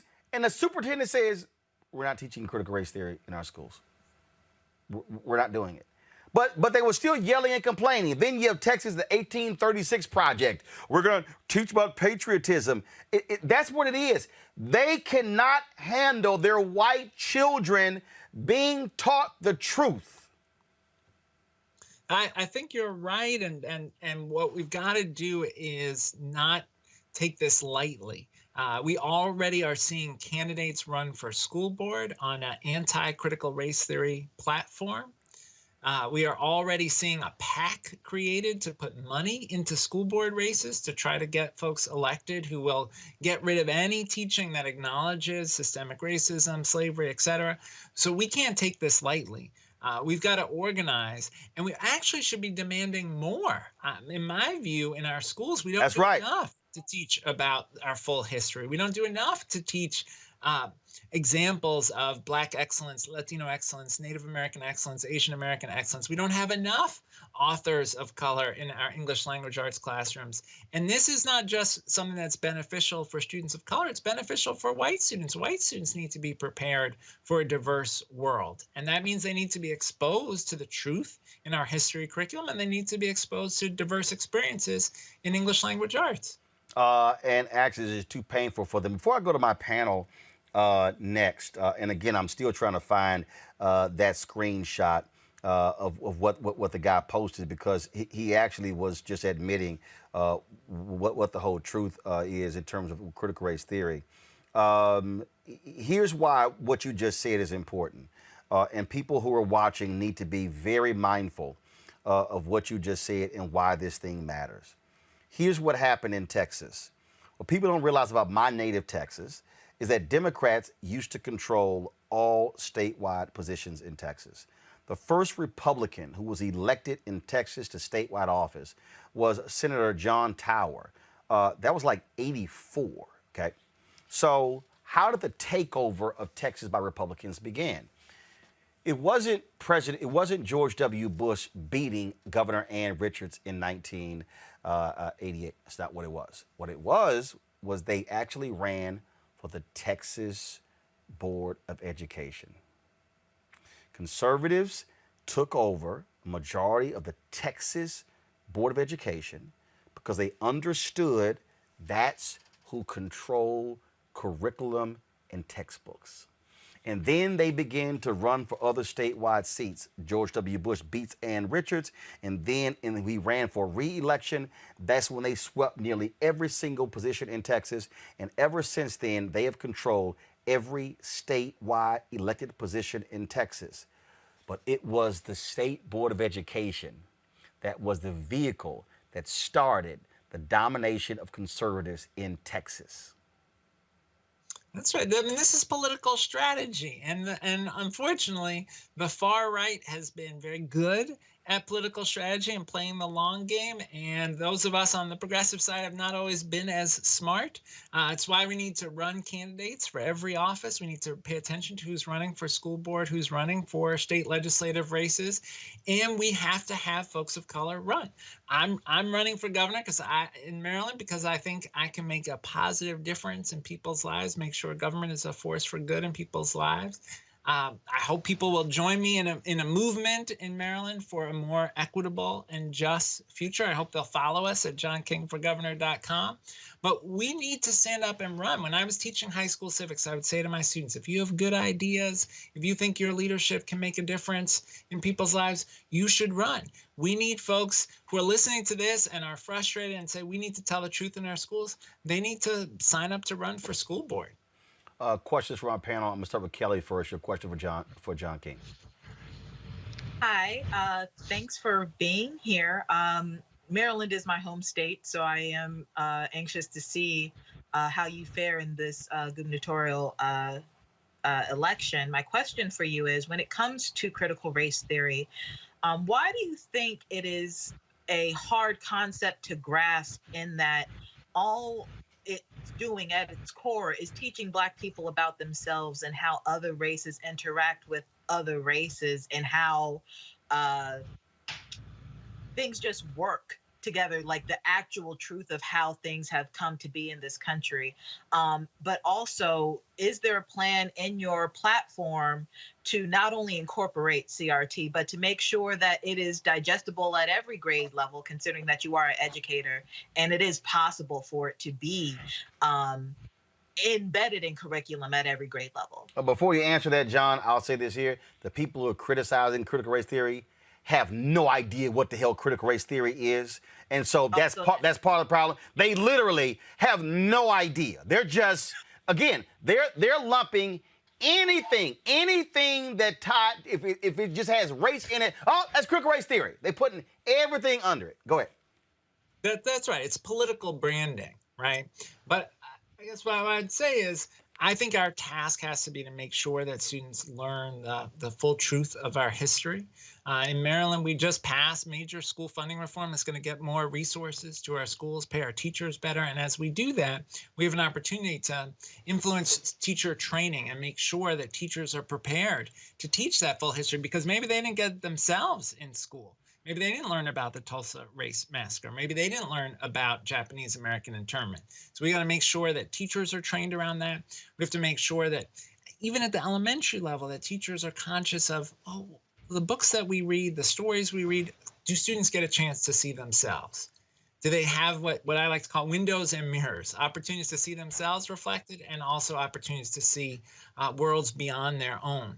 So that teacher training is critical, and sending a clear message from the governor all the way down that this is a state that is committed to equity, that is committed to opportunity for everyone, regardless of race or zip code, that we're committed to grappling with the truth of our history. Because I really think part of what happens here is people are afraid this is painful to talk about. But we've got to acknowledge what's painful if we want to get towards progress. D. So, yes. So thank you for offering yourself up for service to be the governor of Maryland. Question: when people try to be revisionists of history, it causes many people to not know what's really happening in America, because being Black right now in America can be quite exhausting. What mechanism will you put in place across the state, especially with state agencies, to make sure that it's not whitewashed or totally, treated as a revisionist type of history? What would you do? Yeah. Well, look, one of the things we have an opportunity to do in this new school funding reform effort in Maryland, every school district is going to have to put forward a plan for how they're going to use their resources. It's going to be important to scrutinize those plans and make sure that every district is committed to telling the true story of our history, to having teacher training that prepares teachers for diverse classrooms, to having diverse teachers. You know, in this country, a majority of kids in our nation's public schools are kids of color, but only 18% of our teachers are teachers of color. Part of the challenge here is making sure that we have Black, Latino, Asian American, Native American educators as part of our community of teachers and principals who will be raising these issues and helping us make sure that our schools are places where all kids see themselves reflected and feel a sense of belonging. Michael. All right, thanks. How you doing, Secretary King? And Roland, that conservative you're referring to is Christopher Rufo. Christopher Rufo, RFUO. Yeah. I'm just looking for the actual screenshot, but go ahead. Well, I have it up, so if you want me to read it, let me know. Yeah, but I was going to show, but go ahead. Oh, Secretary King, I've been talking about critical race theory on my show, the African History Network show, and so many people don't know what it is, and a lot of white people and some lost Black people like Sister Keisha don't know what it is. So how do we fight against the lies regarding critical race theory? We know the executive order that Donald Trump did in September 2020 really got a lot of this stuff started. And is there a role that the U.S. Department of Education can play in this in properly educating people? And we know there's no effort to teach it at K through 12. So this is a whole bunch of fear. This is a whole bunch of fear mongering. But how do we fight against this? Yeah, I think, look, we need the Secretary Cardona, to use the bully pulpit of his role as secretary to help explain what we are trying to do here, to get past the label of critical race theory and say, look, we're trying to make sure that students understand the history of how we got here. If you're going to understand what's being done today to keep people from voting, you need to understand what happened during Reconstruction and the way in which the Ku Klux Klan and states in the South systematically deprive people of the right to vote. Because if you understand how that worked in the late 1800s, then you will understand what is taking place today in so many states. We need to explain that for students to understand what's happening with anti-immigrant hatred, anti-Asian American hatred, that there's a history in this country of persecuting and abusing new immigrant populations. And if students understand that history, then we are less likely as a society to repeat it. But I think we've really got to talk through the substance of what we're trying to achieve and get past that label of critical race theory, which obviously is about a body of legal scholarship and not something that anyone's talking about in first grade. Absolutely, absolutely. So the thing here, again, John, that I have been trying to let our folks know over and over and over and over again, that even when you look at the rise of Trump, he was pressing the buttons of white fear.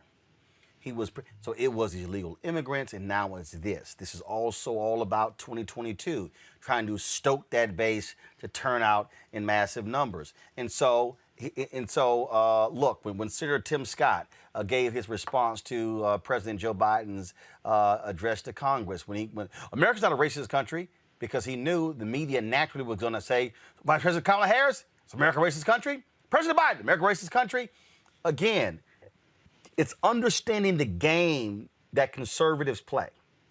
It's understanding how what they do is they create this whole thing on Fox News and Newsmax and OAN and Conservative Talk Radio, and then they go to mainstream media, why aren't you discussing?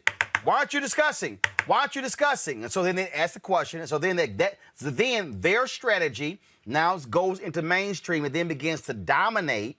And then they get all these folks who watch them to flood these school board meetings, driving them, and then all of a sudden that becomes the narrative. Really, what they're trying to stop. So if you look at 1836 Project, the attack on 1619 and Nicole Hannah Jones, what happened not giving her tenure at the University of North Carolina? Who was it? A white conservative newspaper publisher who gave $25 million to the school, who said, her brand of journalism. Really? What we're seeing here, we're seeing this constant deal, the attack on Colin Kaepernick, all of it. The anger is they have a view of America that has been defined through the prism of whiteness. Facts are facts. What they don't like is that John King now gets to talk about what it means to be an American when his ancestors were slaves. Now, they don't like it where I can talk about what it means to have ancestors who were slaves or have ancestors who had experience with Jim Crow and how Jim Crow still is impacting a policy today. Well, their deal is, why can't we just be Americans? So they want to shut down all of this because they don't want their kindergarten and first and second and third and fourth and fifth and sixth and seventh, eighth and ninth, 10th, 11th and 12th graders seeing it because, John, they saw who was out there leading those protests after George Floyd was killed. Oh, young white folks. That's what they're afraid of. They are afraid of young white people now going, damn, is that what really happened? That's not what I was taught. That's the fear. That's right. That's right. And there's a potential coalition of a multiracial coalition of folks in the middle class, the working class, low-income folks who want a set of things from government, who wish there was paid family leave, who wish we had at least a $15 minimum wage, who wish we had a real right to health care in this country. And a way to prevent the organization of that coalition is to distract with things like critical race theory debates and these angry school board meetings. It's all an attempt to keep the focus on culture wars rather than a focus on this multiracial coalition for economic and racial justice. And our job, I think, is to out-organize them, not take them too lightly, understand the game here, and then out-organize, outwork, and build that coalition that can transform the country in positive ways. Indeed. You're running for governor of Maryland. What's your main focus? Well, it's really about making sure state government is a force for good in people's lives, that everyone can get a quality education, that we have an economy that is growing and creating job opportunities for everyone in every corner of the state, that no marginalized folks are left behind in that economic growth, making sure that we protect our environment, that we take seriously the threat of climate change and the environmental injustice that communities are experiencing, and that we take on racial equity issues and ensure that opportunity isn't defined by your race, by where you live in the state, by your immigration status, by the language you speak. Everybody should have a seat at the table. That's what my race is about. I hope people will follow us. All right. John King, always glad to have you on the show. We certainly appreciate it. Look forward to having you back. Thanks so much. Good to see you. All right. Thank you very much. All right. I want to thank my panel, Michael D. as well as Kelly, for being on today's show. Thank you so very much, folks. We appreciate all of you who watch us and support us. Please join our Bring the Funk fan club. Again, you can do so via Cash App, $RM Unfiltered, PayPal.me/R Martin Unfiltered, Venmo.com/RM Unfiltered. Zelle is Roland at RolandSMartin.com, Roland at RolandMartinUnfiltered.com. I showed y'all yesterday our new office space where we're going to be moving into. Got some great things we have planned. And so your dollars makes it possible for us to be able to do the things that we do. And so we certainly appreciate it. And thank you so very much. Next week, of course, is Juneteenth. We're going to be celebrating Juneteenth every single day next week. So look forward to our special content next week. And y'all, for all the other mainstream media people, they just discovered Tulsa. They just discovered Juneteenth. They do black stuff, every now and then. Y'all got to realize we do it every single day, Monday through Friday live, Monday through Sunday. And so that's how we roll. After the show, we're going to stream that news conference, the full news conference that Attorney General Merrick Garland had today, where he talked about the importance of voting rights and what his plan is. And so you want to tune into that as well. Folks, we always end the show showing you the folks who are contributors to our show, everybody who gives, whether they give $1, whether they give $30,000, are members of our fan club. And so we always show them appreciation every Friday with the roll call. I'll see you guys on Monday.